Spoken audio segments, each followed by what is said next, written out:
Israel में एक बड़ा हमला हुआ है। इज़राइल के उत्तरी इलाके में ये हमला हुआ है, जो कि लेबनान की सीमा से लगने वाला इलाका है, गोलान हाइट्स का इलाका है। और यहाँ पर मजदाल शैम्स करके एक गांव है, जहाँ ये हमला हुआ है। ड्रोन से अटैक किया गया है और जो दृश्य और जो जानकारी निकल कर सामने आ रही है, उसमें साफ तौर पर देखा जा सकता है कि एक फुटबॉल के मैदान में ड्रोन का विस्फोट होता है। जो ड्रोन उड़ता हुआ सीमा के पार से आता है और यहाँ पर उसका विस्फोट होता है, जिसमें कि 9 लोगों की मौत की शुरुआती पुष्टि हो चुकी है। 30 के घायल होने की खबर है। मरने वालों में बच्चे भी हैं और कुछ वयस्क भी हैं जो फुटबॉल वहां पर खेल रहे थे। और इस हमले के लिए इजराइल ने सीधे तौर पर हिजबुल्लाह को जिम्मेदार ठहराया है। कहा है कि हिजबुल्लाह के ड्रोन अटैक में ये जो लोगों की मौत है वो हुई है, जिनकी तादाद जो है वो बढ़ सकती है। हालांकि दूसरी तरफ हिजबुल्लाह के प्रवक्ता की तरफ से बयान जारी कर खंडन किया गया है। कहा गया है कि हिजबुल्लाह का इसमें कोई हाथ नहीं है इस हमले के पीछे। लेकिन जिस तरीके से एक तनाव लगातार इजराइल और हिजबुल्लाह के बीच चलता आया है, हिजबुल्लाह लगातार अटैक करता रहा है हमास इजराइल जंग शुरू होने के बाद से ही,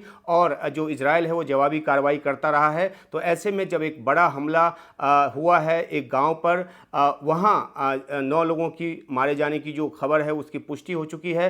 तो अंदेशा इस बात का है कि इजराइल की तरफ से एक बड़ी जवाबी कार्रवाई जो है वो की जाएगी, क्योंकि ये एक बड़ा हमला है। 9 लोगों की जान गई है। ये जो गांव है यहाँ पर जो अरबिक भाषी लोग रहते हैं, और ये जो अरबिक भाषी लोग हैं ये 1981 से इजराइल के आइडेंटिटी कार्ड के साथ यहाँ रह रहे हैं। हालांकि उनको इजराइल में वोटिंग का अधिकार नहीं है। तो ये एक अलग तरह की व्यवस्था है जो इस पूरे इलाके में है। और यहाँ जो है इस हमले में इतने लोगों की जान जाना जो है वो जाहिर सी बात है कि इजराइल इसका एक जवाबी कार्रवाई करेगा, एक बदला लेगा।